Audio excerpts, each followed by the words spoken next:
for the benefit of our citizens. And to that end, they set out to propose how to do this. 4 members initiating that Atlanta Hospice and registering it now have spread so that we have 9 board members serving at your service to try and build this new hospice. Having established the Hospice Society, we then had to find ways to earn money to provide the service that we wish to do so. And that, of course, included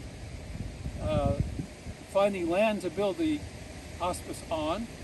So they came up with the idea of the Fundy Hospice, which is to be the name of the new institution that we're trying to build. And graciously, I don't know, and I'm going to ask Beth Earl later to tell us how they became married to have this piece of land granted by the Annapolis Basin Conference Center for the building of the Fundy Hospice.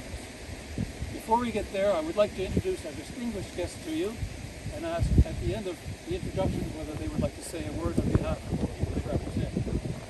First of all, I'd like to introduce Right Honourable Chris D'Entremont over here, the Member of Parliament for this area. I'd like to introduce Mr. Gordon Balser, representing Jill Balser, our local MLA. I would like to introduce Mr. Alex Morrison, Councillor of Annapolis County.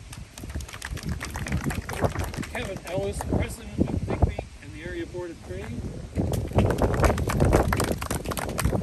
Linda Gregory, Warden for Digby County. And unable to attend today is Amy Boye, the Mayor of Annapolis Royal. Also, primarily I'd like to introduce you to Beth Earl, who is the CEO of the Annapolis Basin Conference Center, who is going to say a word to us now. Hello, everyone. Oh, sorry. Excuse me. I missed Ben Cleveland. Mayor of Digby. My apologies, Mr. Mayor. And now, Beth, please.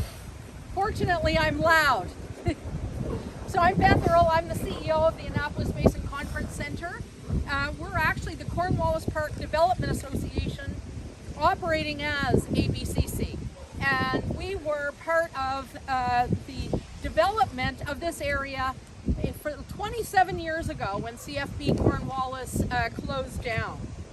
So we're very proud supporters of community and economic development and have been throughout that time.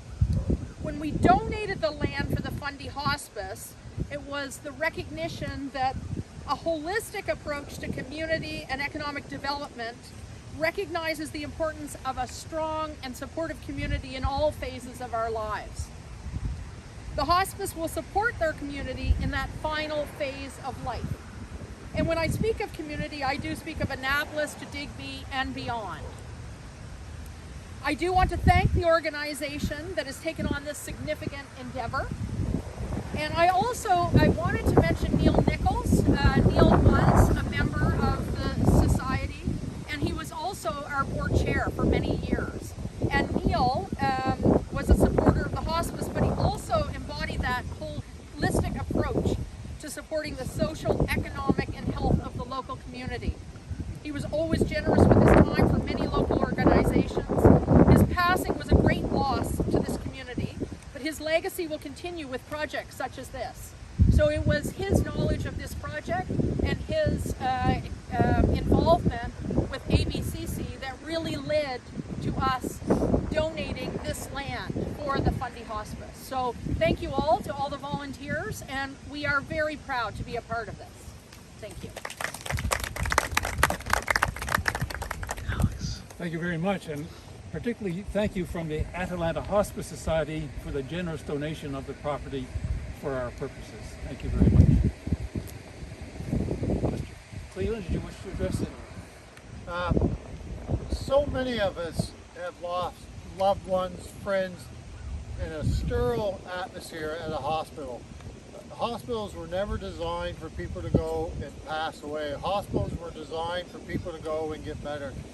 I've sat around hospital beds in a sterile atmosphere, bland walls, nurses doing their best to try to help you, but they have a lot of other duties. It's noisy, it's institutional feeling, and it's not the place to go and say goodbye to your loved one. So I was really pleased when I started hearing about Dave and the rest talking about a hospice where a person can go and pass away with dignity. So I hope the community of Digby raises up and comes forward and supports this important project. So thank you very much.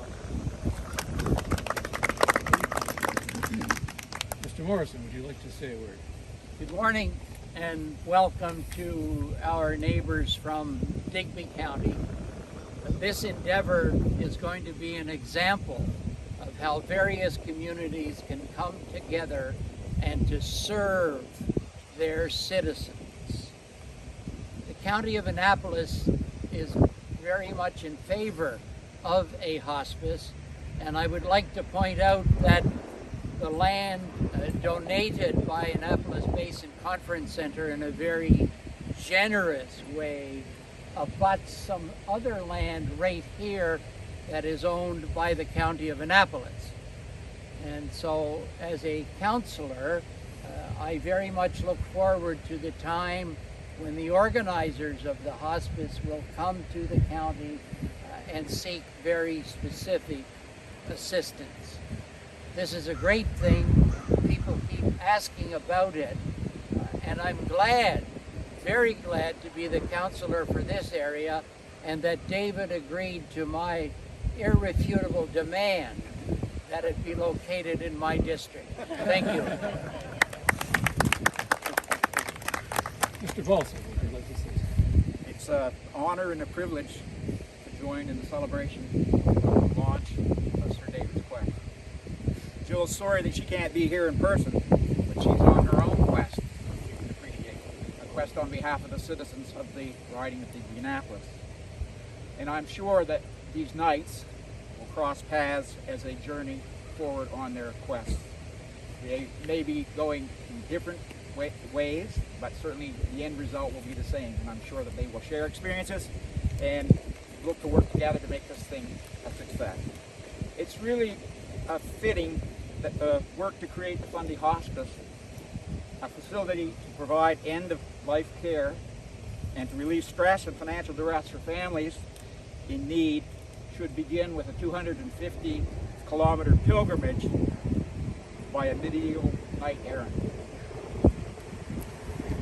Sir David, your quest is to be admired, respected, and honored.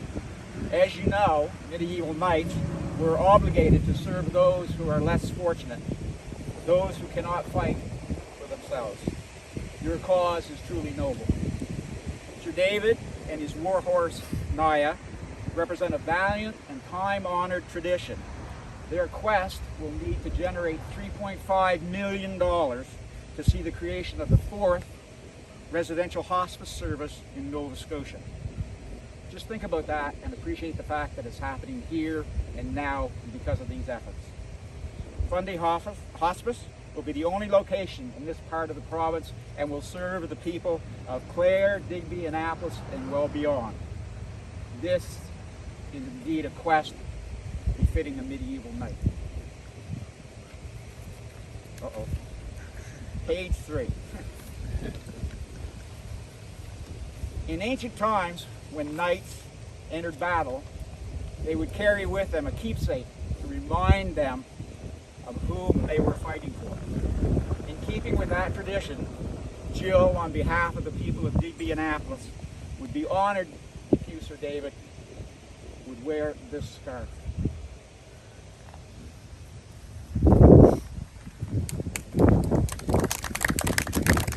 In addition, she has provided a supply of treats for your trusted steed, Naya. No knight is any better than his mount. In closing, good luck and God speed you as you venture forth. May you be successful in your quest.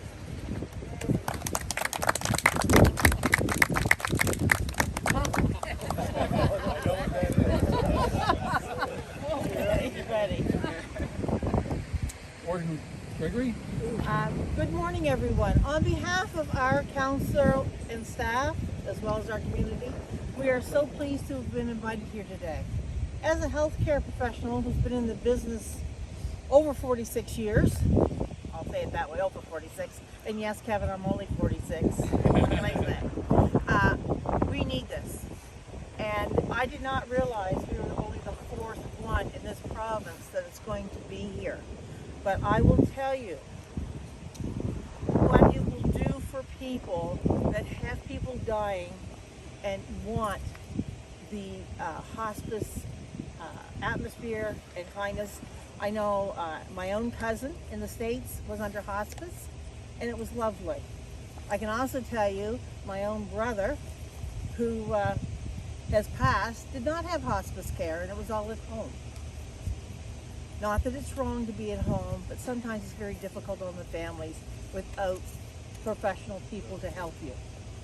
And I will tell you, I cannot believe that we are finally making those steps forward. When I heard about it, I thought, this is great. I hope it comes to fruition. But then it sort of was low for a bit. So on behalf of the Municipal Council, I have a check for $2,000 to help you with your quest today. Thank you. So, thank you so much and have a wonderful day, and may the money come pouring in. Thank you very much. Mr. Balser sort of took a little of my thunder away, what I was going to say next. I thank you for that. The purpose of the quest, of course, is to earn money for the building of the hospice.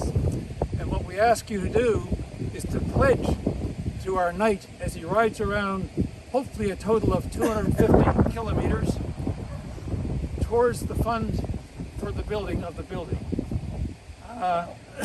You can pledge 10 cents a kilometer, which would give you a $25 pledge, or maybe $1 a kilometer, which would give you a $250 pledge, or maybe $10 a kilometer, which would give you a whole lot of happiness from us.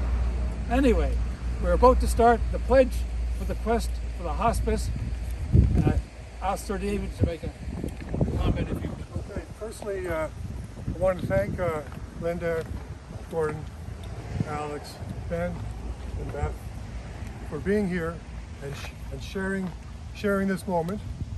I just have something to say. Nemo vir esque mundum non redat melodium. And that's Latin, that means, what man is a man that does not make the world better? We want to make the world better here. And this quest is to raise funds for the Fundy Hospice, to provide an environment to deliver care, love, compassion, respect, and dignity to those at their end of life phase. And we can only do that through a hospice. And the quest, my quest, starts now. Thank you. Thank you all. Sir David, are you ready? Please mount your steed. You're in.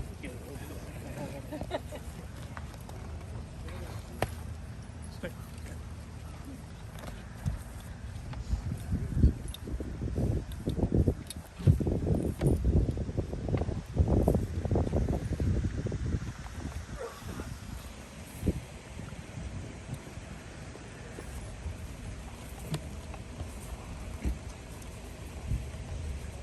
Are you ready, sir? I am. Then let your quest begin.